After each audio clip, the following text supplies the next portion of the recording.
It's another Sunday Disney classic, and this is Walt Disney's Dumbo.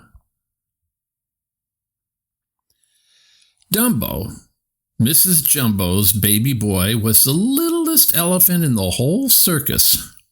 He had a cute little trunk, a short little tail, and two of the biggest, floppiest ears ever. Mrs. Jumbo thought everything about her son was just perfect, but everyone else thought his ears were just plain ridiculous. The audience sneered at him, and the other elephants scorned him. Those big ears kept getting poor Dumbo into big trouble. The first time Dumbo lined up in the circus parade with the other elephants, he tripped over his own ears. The other elephants did not think that this was very funny. Later, a bunch of bullies came to the circus. First, they teased Dumbo. When they got tired of that, they began to pinch and poke him.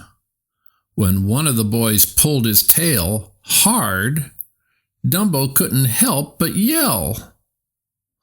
Dumbo's mother ran to the rescue and gave that bully the spanking he deserved. The bully cried, "Help! Help! Wild elephant!" The audience panicked and raced for the exits.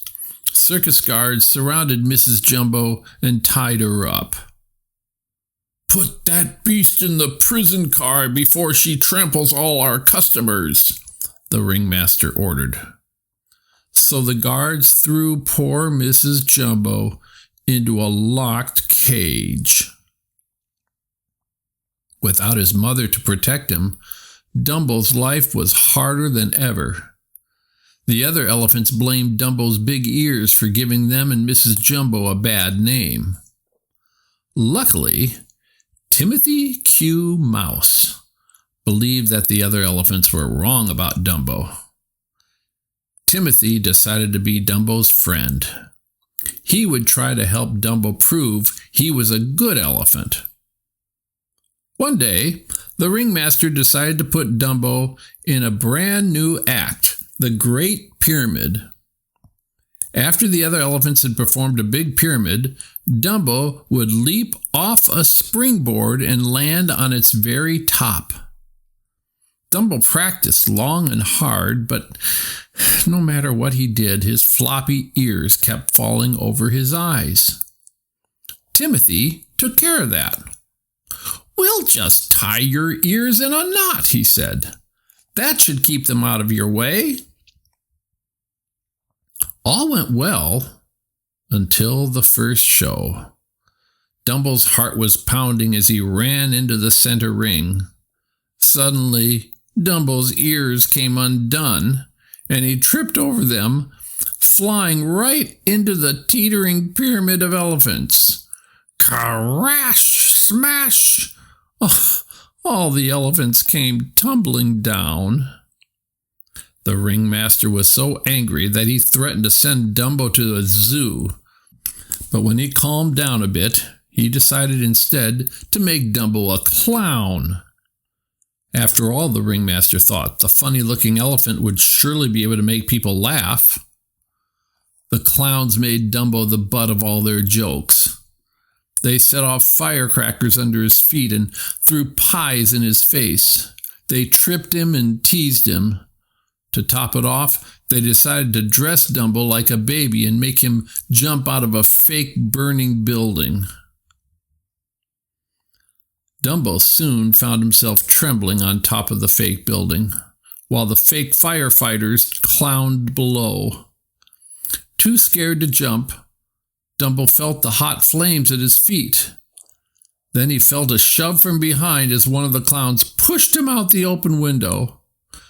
Down, down Dumbo fell, through the firefighter's safety net and into a tub of mud.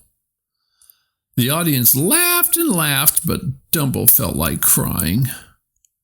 To cheer him up, Timothy suggested that they visit Mrs. Jumbo. Late that night, the two pals sneaked over to the prison car. Mrs. Jumbo stuck her trunk out through the bars and gave her boy a big hug. "Don't let the hard times get you down," she told Dumbo. "Just do your best, and someday you'll be flying high." By the time Dumbo left his mother, he was feeling much better. With Timothy tucked snugly into his cap, Dumbo strolled into the countryside.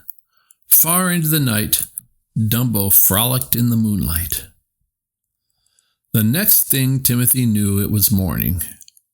He was surprised to find that he and Dumbo weren't in their circus tent, or even on the ground. They were perched on a high branch of a very tall tree. And they weren't alone.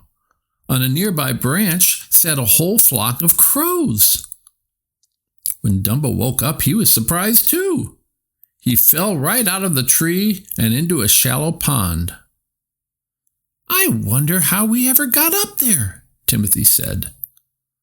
"There's only one way up," the biggest crow said. "You must have flown." "But we don't know how to fly," Timothy protested. "It's easy," the crow replied. "Just flap your wings."